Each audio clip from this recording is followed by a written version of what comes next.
I just wanted to take 2 seconds to say, first of all, that this is, I go around, I work with IRE, and we do this kind of stuff all over the country. And I just wanted to say this turnout is amazing today, and it's really just an honor to be here with you guys and to see this many people willing to take their time. And it also, I think, means a lot to be here today, too, at a place where there's been such a great history and tradition of watchdog and investigative journalism. So, all right. Beautiful. All right, that's the most boring title ever for a slideshow, but that's all right. So we're going to skip it because really, this is sort of what you're trying to avoid. You know, every day when you come into work, especially if you're a general assignments person, right? Everyone knows this, right? Today I'm an expert at, you know, and it's still this way. But the idea is that with the web and the net, if you think about what you're doing, and you know a few tricks, you can at least maybe get the blindfold off. All right. So just very quickly, I just want to, since this whole panel is about the web, and so I just want to take 2 seconds to say, not every story demands spending a lot of time online. Searching the web is not always the best idea, and if you're not careful, it can be a huge time suck. So it's worth thinking before you go online. It really makes a lot of sense. One of the best news librarians in the business I was talking with at an event a couple weeks ago, and we were talking about this, and before she does this for a living, it's all she does. But before she starts doing any kind of search, she gets out a legal pad like that one over there and a pen, you know, that they were invented like 200 years ago, 500 years ago, and thinks through what she wants first and writes it down before she starts to search. Because you can spend hours going down little rabbit holes online, and when it's done, you've wasted a ton of time. You're no farther along than you were before. This is not the answer to everything. So think about that and give yourself a time limit and stick with it. And then put down the computer, back slowly away from the mouse, and you know, make some phone calls or actually leave the office if anyone does that anymore. All right, so it's just worth thinking. I just wanted to mention that before we got started on all these really cool websites, that really cool websites are not always the answer. The reason I'm not actually starting the slideshow is because it's easier to click to the sites than this. I wanted to show you guys a few different ways. Everybody here obviously uses Google, all right?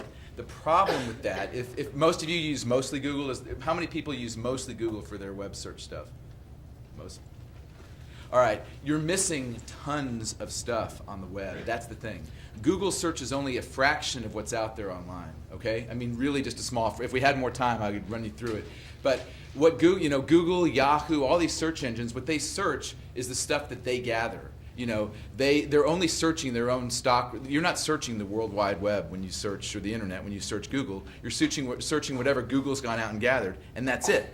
And so if you're only using one search engine or 2 search engines, then you're only using whatever they happen to have gathered, and you're missing absolutely everything else.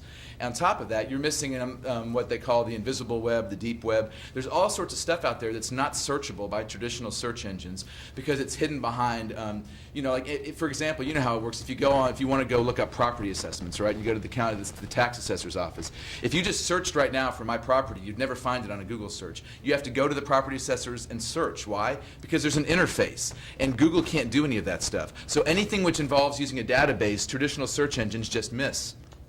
Because they're not geared for that. It's not how they work. So you have to know that using a basic search engine like Google is a fine thing. It absolutely is. And it's not a bad place to start. It's just not always the place to end. So here's some different people finders. White Pages is pretty basic. I'm going to go to some of these, but not most of them.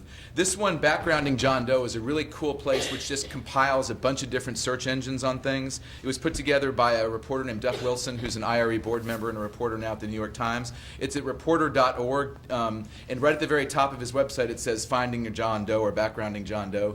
You click on that, and it's just a laundry list of different links on ways to background people. It's a really, really cool one-stop shopping thing.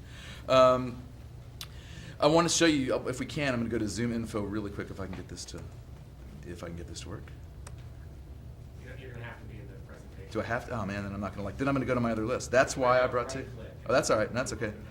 Oh no, no need. No need. Oh no. No, no, no. It's not as pretty, but it's more efficient, and that's what we're going to do. All right. This is a pretty cool site for looking at people's, that's the plural now, people or companies. I'll show you real quick how it works. We will search for me, and we'll hope everything's fine. Okay, all right. All right, so what you find on this one quick search is you find out that I am the executive director of IRE. You find out that I was a contributor to the Aberdeen American News, something I never knew myself.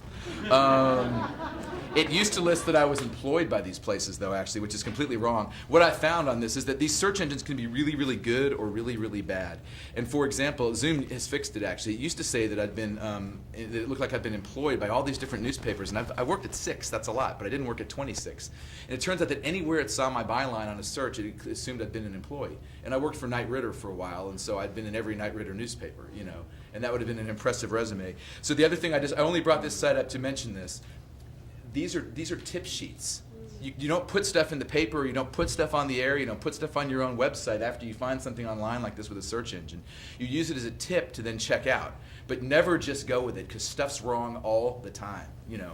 It's the old thing about, you know, who can start a website? Well, anybody can, right? Tomorrow I can start, you know, everyhonestfact.com, and then I can just make stuff up and I can post it, and there's nothing you can do about it. So it's the whole Wikipedia thing. You've got to be really careful, you know.